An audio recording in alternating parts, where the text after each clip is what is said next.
नमस्कार। आज हम फिर से बात कर रहे हैं आहना अग्नि जो कभी नहीं बुझती पर।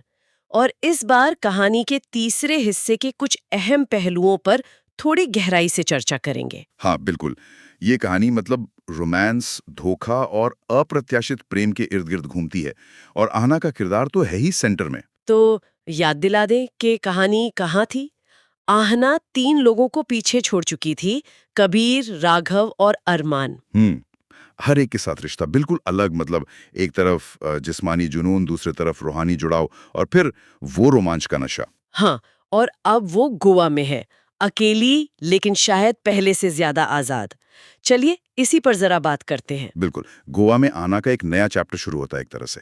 वहीं उसकी मुलाकात होती है जोया से। हुँ, और पहली नजर में ही मतलब एक अलग सी कशिश महसूस होती है। हाँ, और ज़ोया का जो इंट्रोडक्शन है वो भी कमाल का है। हाँ, वो लाइन तो याद रह जाती है, मैं वो लड़की हूँ जो ब्लश हटा के लिपस्टिक का टेस्ट चख लेती है। बिल्कुल, ये मुलाकात आहना के लिए बहुत अहम मोड़ है। ज़ोया के साथ उसका रिश्ता सिर्फ रोमांस नहीं लगता, बल्कि खुद को एक नए नज़रिए से देखने का मौका जैसा है। अच्छा, कैसे? देखिए, वो बारिश वाला रात का सीन याद है? हम्म। जब ज़ोया कहती है कि आना के अंदर सिर्फ मस्ती नहीं, एक तूफान है। हाँ हाँ। ये बात, ये उसके रिश्ते की गहराई दिखाती है और आना के कैरेक्टर को मतलब बिना जज किए स्वीकार करने जैसा है। शायद पहली बार कोई उसे ऐसे देख रहा है। ये दिलचस्प है कि कोई उसे बदलने की नहीं बल्कि समझने की कोशिश कर रहा है, उसके तूफान को पहचान रहा है। एग्जैक्टली लेकिन फिर कहानी इतनी सीधी कहाँ। आहना की जिंदगी में भूचाल तब आता है जब उसके तीनों पुराने प्रेमी कबीर, राघव और अरमान वो भी गोवा पहुंच जाते हैं। हाँ, और अब आहना एक अजीब सी कश्मकश में पड़ जाती है। एक तरफ जोया के लिए ये नई गहरी फीलिंग्स है। और दूसरी तरफ पुरानों का असर, वो खिंचाव अभी बाकी है। उलझन तो होनी ही थी। यहीं पर टकराव बड़ा मजेदार हो जाता है, वो पार्टी वाला सीन। हाँ हाँ, जहाँ सब आमने सामने होते हैं, वो तो मतलब टेंशन से भरा था पूरा। कबीर का वो कहना कि जोया तो बस एक फेज है आहना की जिंदगी में। वो उसका टिपिकल मालिकाना हक जताने वाला रवैया दिखाता है, जैसे आना आज भी उसी की है। और उसके बिल्कुल उलट जोया का जवाब। हाँ, कि वो आना को बदलने की कोशिश नहीं करती। ये दिखाता है सच्ची परवाह, सच्ची स्वीकृति।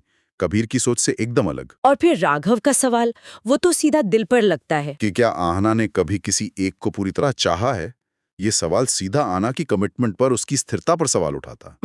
तो ये तीनों अलग अलग नजरिए सामने आते हैं, कब्जा, स्वीकृति और वफादारी पर सवाल। और ये सब आना को मजबूर करते हैं कि वो अपने अंदर चल रही उथल-पुथल का सामना करे। शायद इसी टकराव की जरूरत थी उसे। बिल्कुल। और इसी के बाद आता है आहना का वो मंच पर दिया गया बयान। वो सीन तो बहुत पावरफुल था। हाँ, बहुत। उसने कबीर की उसे पाने की जिद को माना, राघव की समझ को भी। और अरमान के साथ जो रोमांच था, उसे भी स्वीकार किया। मतलब उसने किसी भी रिश्ते को नकारा नहीं। सही। लेकिन फिर वो जोया की तरफ मुड़कर कहती है, तुमने मुझे चुना बिना बदलने की कोशिश किए। वो लाइन, वो शायद पूरी कहानी का सार है कि उसे किसी ने पहली बार वैसे ही चाहा जैसी वो है। और फिर उसका वो ऐलान, इस बार मैं किसी को नहीं छोड़ूंगी, मैं खुद को चुनने वाली हूँ। ये सिर्फ एक डायलॉग नहीं है, ये उसकी पूरी जर्नी का मतलब निचोड़ है। आत्मस्वीकृति की तरफ एक बड़ा कदम। हाँ, खुद को चुनना। ये जो सेल्फ चॉइस का आइडिया है ना, ये बहुत गहरा है। कहानी ये नहीं कह रही कि रिश्ते तोड़ दो, बल्कि ये कि किसी भी रिश्ते से पहले खुद को जानना, स्वीकारना, चुनना कितना जरूरी है। खासकर जब बाहरी उम्मीदें और रिश्ते इतने उलझे हुए हों। बिल्कुल। तब अपनी पहचान को सबसे ऊपर रखना, ये हिम्मत का काम है। और अंत में हम देखते हैं कि आहना गोवा में जोया के साथ मिलकर अपना क्रिएटिव स्टूडियो शुरू करती है। नाम भी कितना सही रखा है, अनटेम्ड सोल्स। हाँ, बेलगाम रूहें, शायद उनकी अपनी शख्सियत का आईना।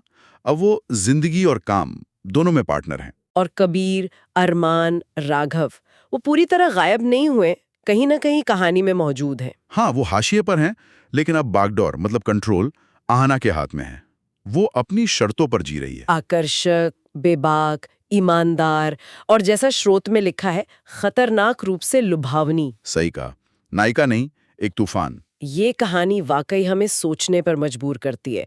रिश्तों के इस जाल में अपनी पहचान को चुनना, उसे बनाए रखना, इसका असल मतलब क्या है? हाँ, दूसरों की उम्मीदों पर खरा उतरने या किसी को पा लेने की इच्छा से हटकर खुद को पूरी तरह से अपनाने का क्या मतलब है?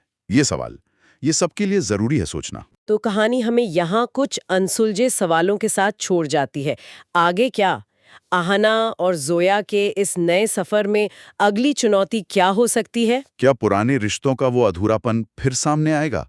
कबीर, राघव या अरमान? या फिर जोया का अपना कोई अतीत, कोई गहरा राज जो अभी सामने आना बाकी है? या हो सकता है आहना का वो तूफानी स्वभाव ही किसी नए अप्रत्याशित मोड़ को जन्म दे? ये अनटेम्ड सोल, ये बेलगाम रूह आखिर किस दिशा में जाएगी? इस पर सोचना वाकई दिलचस्प होगा। बिल्कुल।